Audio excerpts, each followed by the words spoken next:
नमस्कार, सुप्रभात। सुबह के 7 बज चुके हैं। 7 की बड़ी बात लेकर मैं हूं आपके साथ तृप्ति सोनी। खबरों की शुरुआत करते हैं बात चुनाव और सियासत की, क्योंकि बीजेपी लगातार मंथन कर रही है। दिल्ली में बीजेपी चुनाव समिति की बैठक हुई है कल।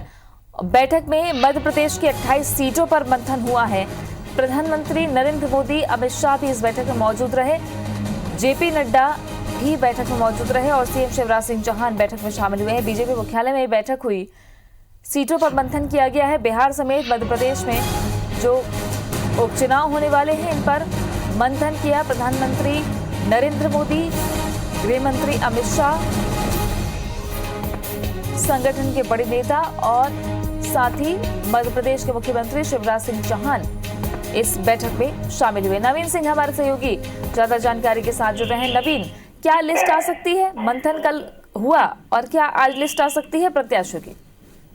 देखिए, चुनाव समिति की बड़ी बैठक हुई है। इसमें जेपी नड्डा राष्ट्रीय अध्यक्ष, मुख्यमंत्री शिवराज सिंह चौहान, प्रधानमंत्री नरेंद्र मोदी और गृह मंत्री अमित शाह, तमाम चुनाव समिति के बड़े पदाधिकारी इस बैठक में थे। और न सिर्फ मध्य प्रदेश की बल्कि देश भर में जहां जहां चुनाव होना है उनको लेकर चर्चा हुई है, रणनीति बनी है। और ये माना जा रहा है कि जो जिन सीटों पर पेंच फंसा हुआ था उस सीटों पर तकरीबन जेपी नड्डा के साथ शिवराज सिंह चौहान की एक आम राय बन चुकी है। और अगर आम राय बन गई है तो मुझे लगता है कि आज शाम तक टिकट डिक्लेयर हो जाएंगे। और जो 4 सीटों, खासकर 3 सीटों पर जो पेंच फंसा था, आगर, ब्यौरा और ब्यावरा, इन 3 सीटों के लिए लगभग सहमति बन गई है, ऐसी खबर फिलहाल मिल रही है। कल बीजेपी कार्यालय में जो बैठक हुई है और टिकट वितरण के साथ साथ किस स्ट्रेटेजी के साथ चुनाव में जाना है, कांग्रेस की घेराबंदी किस तरीके से करनी है और कौन कहाँ गड़बड़ कर रहा है, पार्टी के भीतर ही कौन ऐसे नेता हैं जो गड़बड़ कर रहे हैं, इसको मौका रहते समझाना, इन तमाम मसलों पर चर्चा हुई है चुनाव समिति की। और माना जा रहा है कि आलाकमान ने शिवराज सिंह चौहान को कई सारे अहम इनपुट दिए हैं जिस पर आगे काम होना है। शुक्रिया नवीन जानकारी के लिए।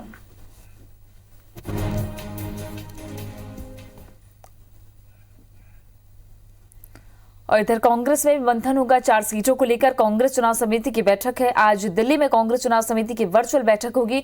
बिहार चुनाव के पहले चरण के उम्मीदवारों का ऐलान हो सकता है। सोनिया गांधी के निवास पर शाम 4 बजे ये बैठक होनी है। कांग्रेस बिहार में महागठबंधन के साथ मिलकर चुनाव लड़ रही है। महागठबंधन की ओर से मुख्यमंत्री पद के लिए चेहरा पहले ही तय हो चुका है। तेजस्वी यादव उम्मीदवार होंगे। बिहार में सीटों के बंटवारे में कांग्रेस को 70 सीटें मिली हैं और इन 70 सीटों पर उम्मीदवारों का ऐलान आज कांग्रेस की तरफ से किया जा सकता है।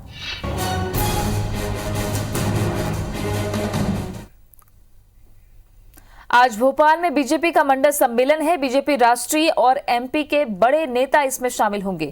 12 अक्टूबर तक बीजेपी का मंडल सम्मेलन होगा। सीएम शिवराज सिंह चौहान मंडल सम्मेलन में शामिल होंगे। बूथ कार्यकर्ताओं से वीडी शर्मा संवाद करेंगे। सिंधिया 6 दिनों में 29 मंडल का दौरा करेंगे। तो पूरी कवायद उपचुनाव को लेकर बीजेपी संगठन की देखने को मिल रही है, जहां राष्ट्रीय और एमपी के बड़े नेता इस मंडल सम्मेलन में शामिल होंगे। ज्योतिरादित्य सिंधिया यहाँ अहम भूमिका में इसलिए क्योंकि 29 मंडलों का वे दौरा करने वाले हैं, यानी कि सीधे सीधे रूबरू होंगे बीजेपी के कार्यकर्ताओं से। जो विश्वास की बात की जा रही थी उस पर एक चरण संगठन का ये भी कि ज्योतिरादित्य सिंधिया मंडलों का दौरा करेंगे। वीडी शर्मा बूथ कार्यकर्ताओं से बातचीत करेंगे। संगठन स्तर पर अब बीजेपी की कवायद चरम पर है।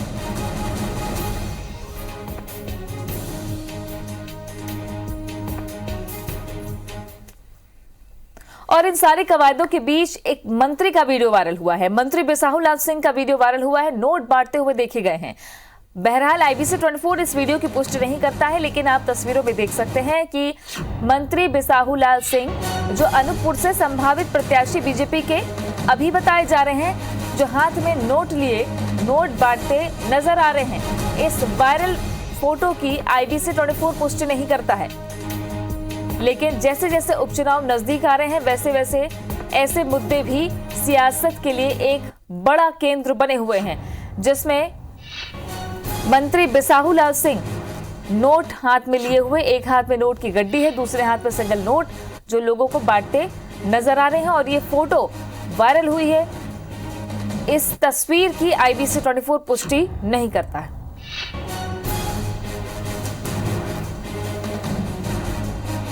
बता दें कि मध्य प्रदेश में पाला बदल पॉलिटिक्स में शुरुआती चरण में बिसाहू लाल ही वो नेता थे जिन्होंने बीजेपी का दामन थामा भोपाल में नरोत्तम मिश्रा के सामने, और अब अनूपपुर से संभावित प्रत्याशी बताए जा रहे हैं। बीजेपी के मंत्री हैं सरकार में।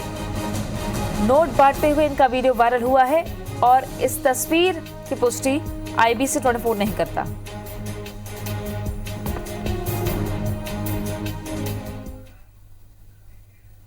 इधर खंडवा के मांधाता से संभावित बीजेपी प्रत्याशी नारायण पटेल की एक सभा के दौरान जुबान फिसल गई। इस दौरान उन्होंने कहा कि कांग्रेस को दिल खोलकर वोट दें। वोट देते समय कांग्रेस का पंजा दिखना चाहिए। ये सुनते ही सभा में जमकर ठहाके लगे। मंच पर बगल में बैठे व्यक्ति से पटेल को अपनी गलती का एहसास हुआ। फिर हंसते हुए कहा कि माफी चाहता हूं, गलती हो गई। पंजा नहीं, फूल दिखना चाहिए। उन्होंने अपने दिमाग की तरफ हाथ फेरते हुए कहा कि कंप्यूटर में फिट है, क्या करें। इस मामले का वीडियो सोशल मीडिया पर तेजी से वायरल हो रहा है।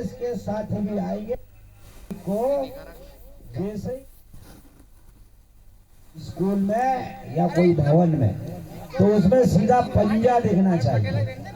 कांग्रेस के साथी भी आएंगे, पंजा नहीं, फूल दिखना चाहिए। को जैसे ही आप मतदान करने जाएं स्कूल में या कोई भवन में तो उसमें सीधा पंजा दिखना चाहिए।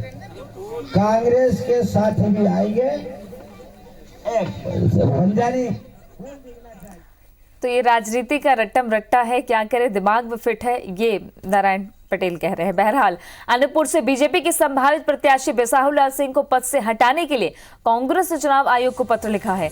पत्र में सुर्खी, ग्वालियर, डबरा और सांची में अधिकारियों के खिलाफ मोर्चा खोला है और बीजेपी पर सरकारी मशीनरी का दुरुपयोग करने के आरोप लगाए हैं।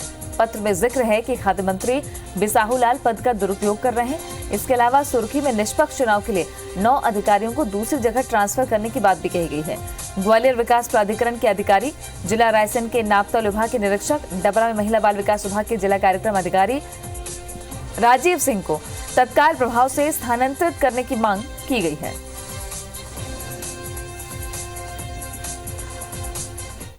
बात छत्तीसगढ़ की करें तो मंत्री शिव डहरिया ने उत्तर प्रदेश के हाथरस में रेप की घटना को बड़ी और छत्तीसगढ़ के बलरामपुर में रेप की घटना को छोटी बताया। बाद में उन्होंने अपने बयान को लेकर सफाई दी, लेकिन इस मामले पर कांग्रेस और बीजेपी नेताओं के बीच जबरदस्त जुबानी जंग शुरू हो गई है। नेता प्रतिपक्ष धर्मलाल कौशिक ने बलरामपुर रेप पीड़िता से राहुल गांधी और प्रियंका गांधी को मिलने के लिए छत्तीसगढ़ आमंत्रित किया है। साथ में उनके लिए फ्लाइट का टिकट उपलब्ध कराने की बात कही है। वहीं मंत्री रविंद्र चौबे ने कहा कि बीजेपी अपने प्लेन का टिकट प्रधानमंत्री नरेंद्र मोदी को भेजे ताकि छत्तीसगढ़ में उनका कोई कार्यक्रम बनाया जा सके। मंत्री चौबे ने कहा कि रेप की कोई भी और कहीं भी घटना निंदनीय है। उधर बलरामपुर रेप की घटना में पुलिस ने फरार चल रहे तीसरे आरोपी को भी गिरफ्तार कर लिया है।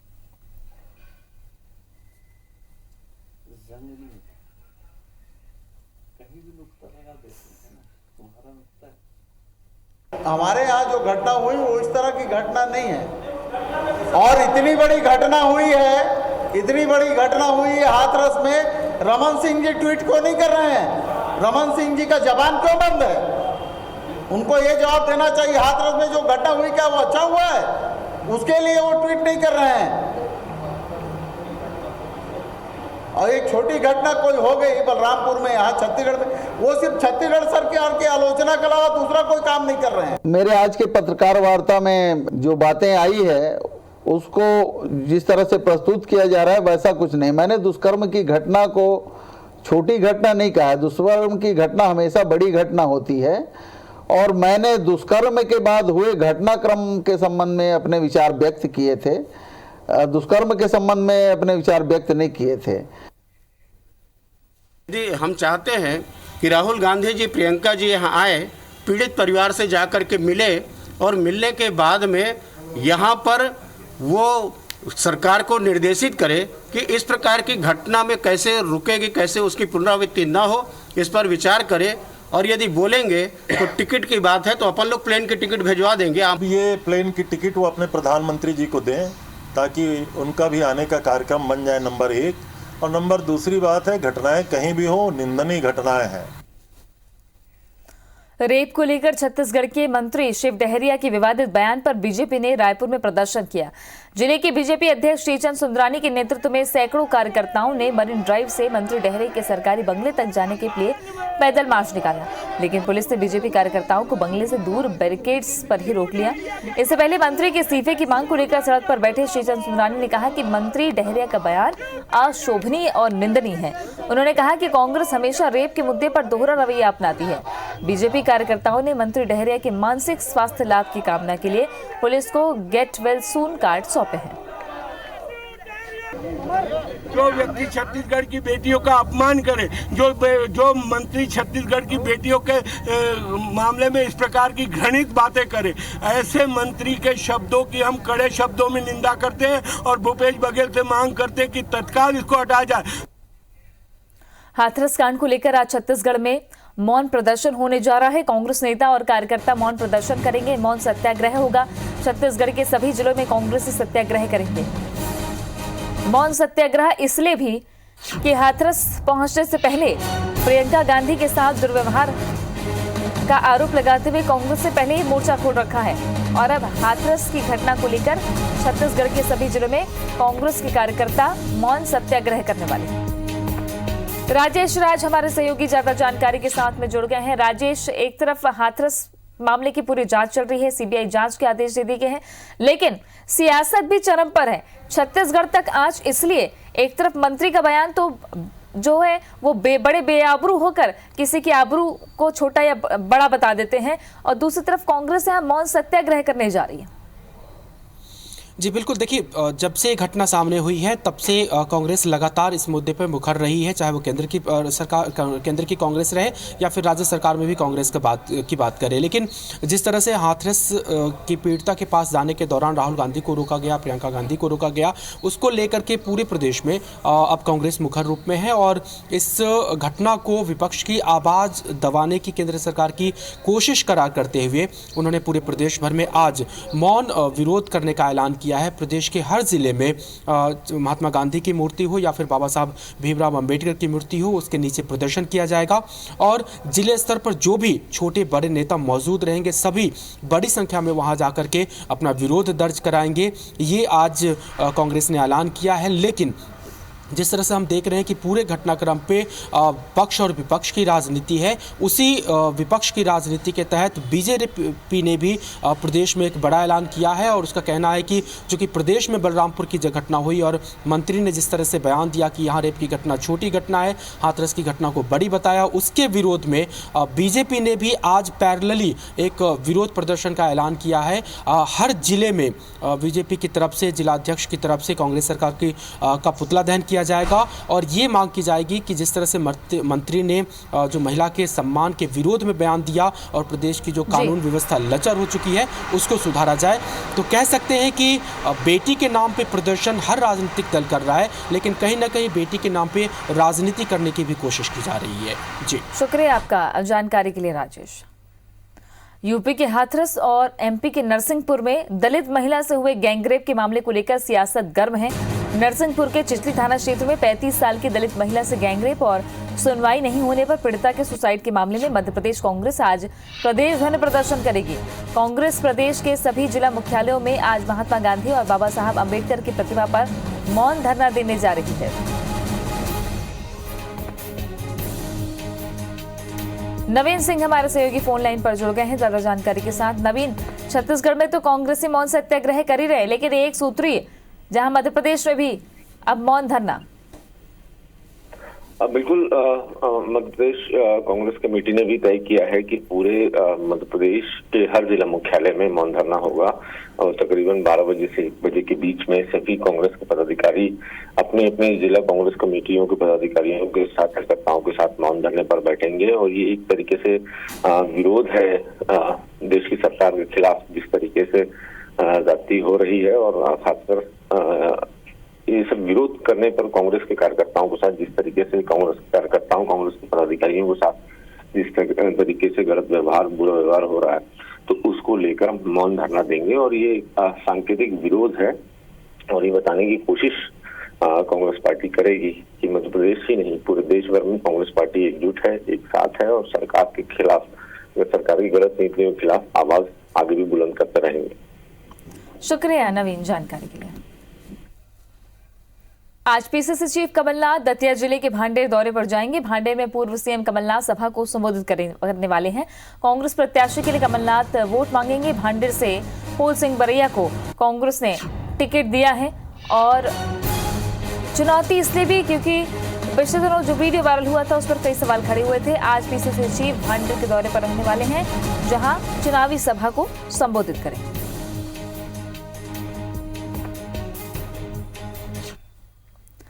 मुरैना उपचुनाव के मद्देनजर केंद्रीय मंत्री नरेंद्र सिंह तोमर ने चुनावी सभा को संबोधित किया। इस दौरान उन्होंने आम जनता को बीजेपी के प्रत्याशियों को जिताने की अपील की है। पत्रकारों से चर्चा में तोमर ने कहा कि बीजेपी 28 सीटों पर जीत दर्ज करेगी। उनके अनुसार बीजेपी कार्यकर्ता घर घर जाकर लोगों को बीजेपी के विकास की बातों को समझाएंगे। तोमर ने कहा, कहीं भी कोई विवाद नहीं है और सभी कार्यकर्ता और नेता एक साथ मिलकर चुनाव लड़ रहे हैं। वहीं बीजेपी के दिग्गज नेताओं ने 5 विधानसभाओं के प्रमुख कार्यकर्ताओं के साथ बैठक भी ली। निजी होटल में मीडिया से दूरी बनाते हुए आगामी चुनावों को लेकर रणनीति बनाई गई। इस चुनाव में बीजेपी कोई भी कोर कसर नहीं छोड़ना चाहती है, इसलिए पूर्व जिला अध्यक्ष और पूर्व विधायकों को भी जिम्मेदारी सौंपी गई है। वहीं मंत्री ओम प्रकाश सकलेचा ने 24 टिकट के फाइनल होने की बात कही है। हमारे सभी कार्यकर्ता जो मंडल में, सेक्टर पर, मतदान केंद्र पर तैनात हैं, वो गांव-गांव जाएंगे, घर घर जाएंगे और भारतीय जनता पार्टी के पक्ष को रखेंगे। भारतीय जनता पार्टी का पक्ष उज्जवल है, विकासवादी है, इसलिए जनता का आशीर्वाद मिलेगा और भाजपा जीतेगी। घर घर तक कैसे पहुंचना, कहाँ क्या कार्यक्रम करना, उसकी सबकी रचना बनाने के लिए आज की ये बैठक थी। हमारा ये मानना है, अच्छी रचना चुनाव का 30% काम होता है। छत्तीसगढ़ में कोरोना के मामलों की जानकारी की बात करें तो 1924 नए पॉजिटिव मरीज मिले हैं। रायपुर में कोरोना के 307 नए केसेस मिले। कोरोना के 9 मरीजों की मौत एक ही दिन में हुई है। अब तक 1045 मौतें हो चुकी है। 2220 मरीजों ने कोरोना को मात दी। अब तक 93,731 मरीज स्वस्थ हो चुके हैं। एक्टिव मरीजों की संख्या 28,548 पहुंच चुकी है।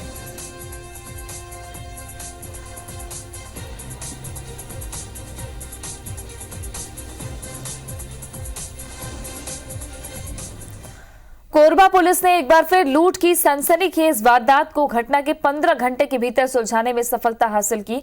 लूट की इस वारदात को किसी शातिर अपराधी ने नहीं बल्कि कोल ट्रांसपोर्ट कंपनी के असिस्टेंट कैशियर ने ही अपने साथियों के साथ मिलकर अंजाम दिया था। पुलिस ने आरोपी असिस्टेंट कैशियर के से 10.5 लाख रुपए जब्त किए हैं। सैनिक माइनिंग कोल ट्रांसपोर्ट कंपनी के दफ्तर में शनिवार की रात नकाबपोश अपराधियों ने गार्ड को बंधक बनाकर 31 लाख रुपए लूटे थे। मामले में सख्ती से पूछताछ करने पर कैशियर ने अपना गुनाह कबूल कर लिया, जिसके बाद पुलिस ने लूट के 10.5 लाख रुपए जब्त किए हैं, जबकि इस वारदात में शामिल आरोपी के बाकी साथियों को गिरफ्तार कर रकम बरामद करने की कोशिश जारी है।